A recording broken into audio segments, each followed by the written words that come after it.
People hear the title, Why Untrained Cops Use More Force, and they're probably already mad. Some of my fellow cops are going to hear this and think that I'm attacking police, and some civilians are going to hear that and think I'm making excuses for excessive force. I'm not doing either. This is the gray area. And the uncomfortable truth is this: a lot of bad force is not just a policy problem. It's also not just an attitude problem or an accountability problem. Sometimes officers use more force because they don't have the training, the confidence, or the physical control skills to use less force. And that should bother everyone. Cops should care because it puts us at risk. Citizens should care because it puts them at risk.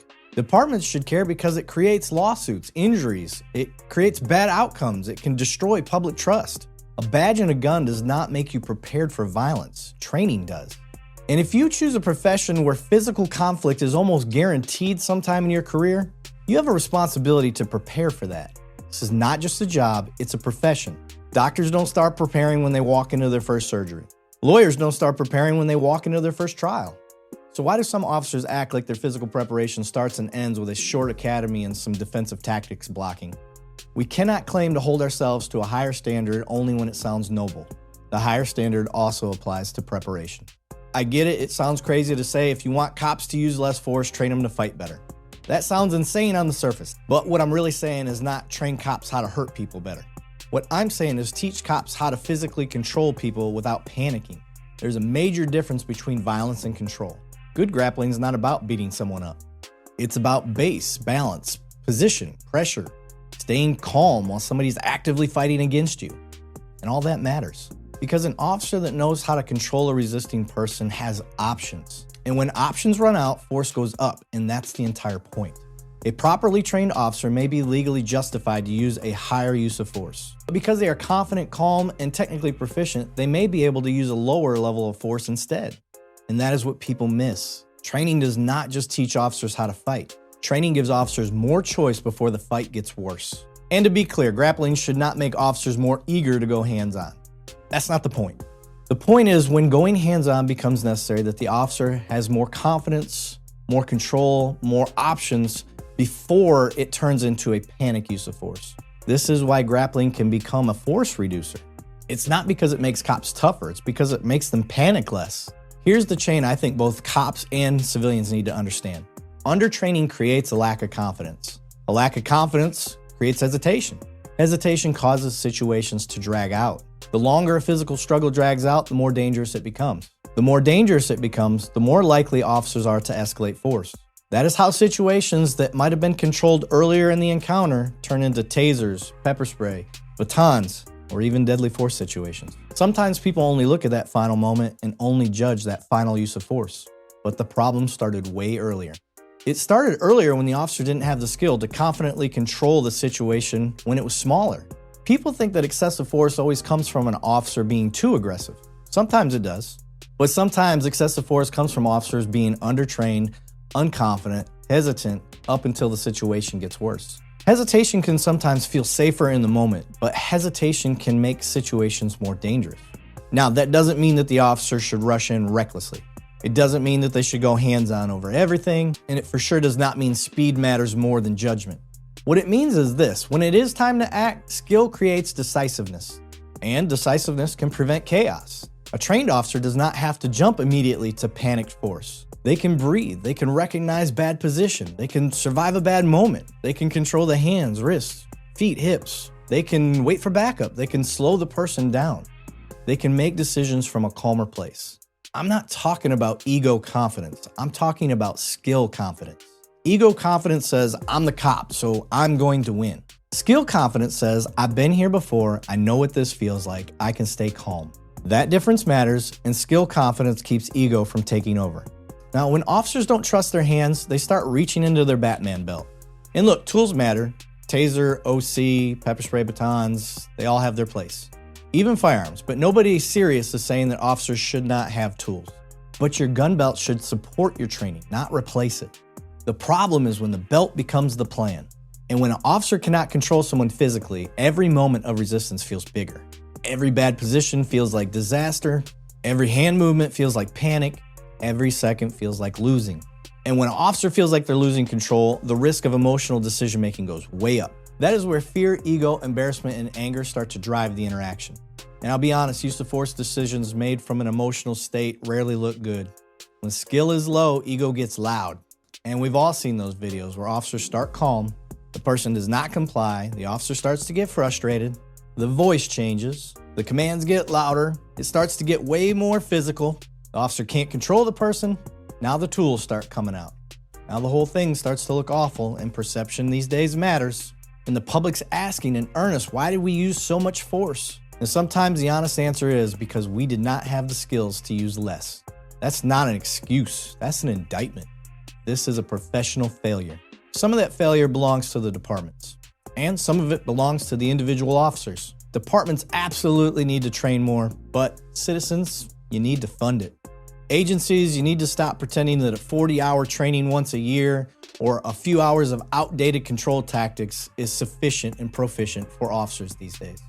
But officers, I'm looking right at you. You can't hide behind bad department training forever.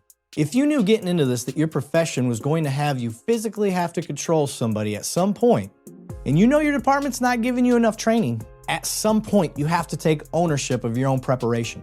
Why would you risk your life like that? Why would you risk your coworker's life?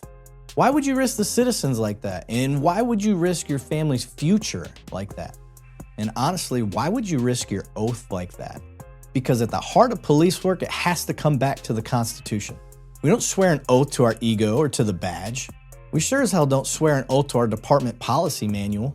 We swear an oath to the Constitution. And if you're going to use force under the authority of the government, then you owe it to that oath to be prepared. Prepared physically, mentally, emotionally. Because every time we put hands on somebody, detain them, arrest them, or use force, we are exercising government power over a human being. That should never be casual. That should never be lazy.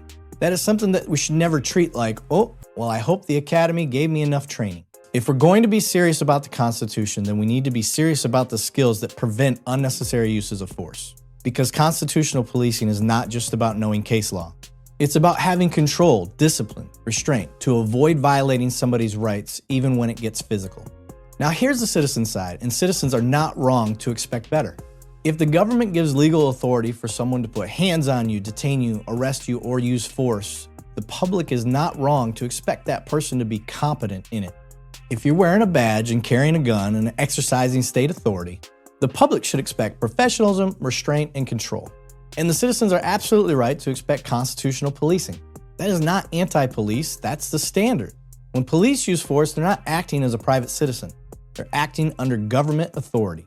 So the public has every right to expect that use of force to be lawful, reasonable, controlled, and constitutional. But citizens also need to understand something. Controlled force does not always look gentle. It can look rough. Wrist control, pressure, body weight, pins, takedowns, they can all look rough on video. But there's a difference between controlled force and panic force. The goal is not force that looks pretty, although sometimes an added bonus when it does. The goal is force that's lawful, reasonable, controlled, and less likely to turn catastrophic. And here is the gray area.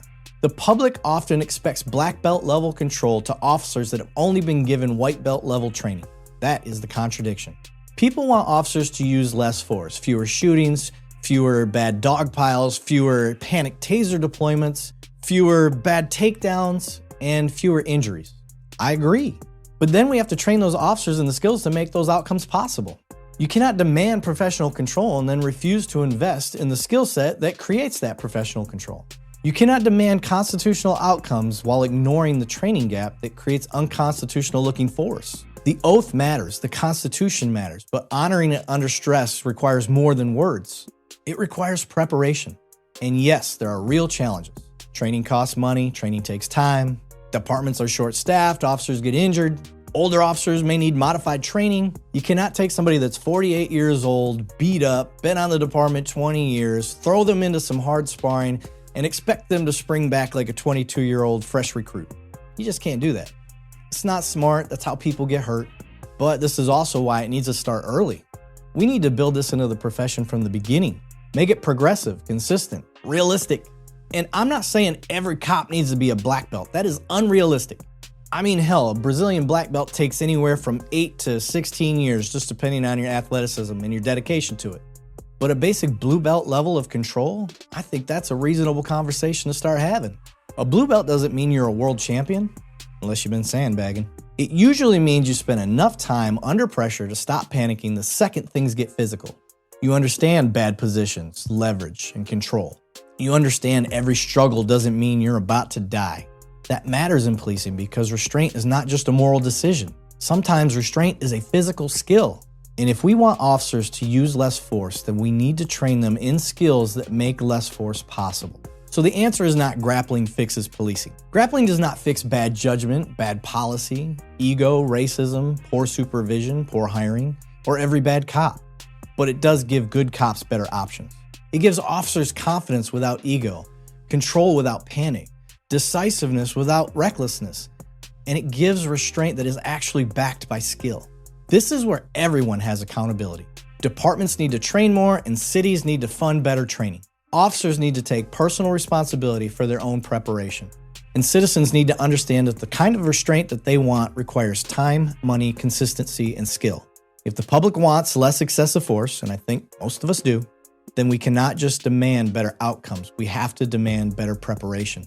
So I'm curious, what do you think? Should officers be expected to have real grappling experience before they are entrusted to use force on behalf of the government? And if we expect officers to use less force, should departments train them in skills that make less force possible? This is the gray area. You're watching DTV, The Donut.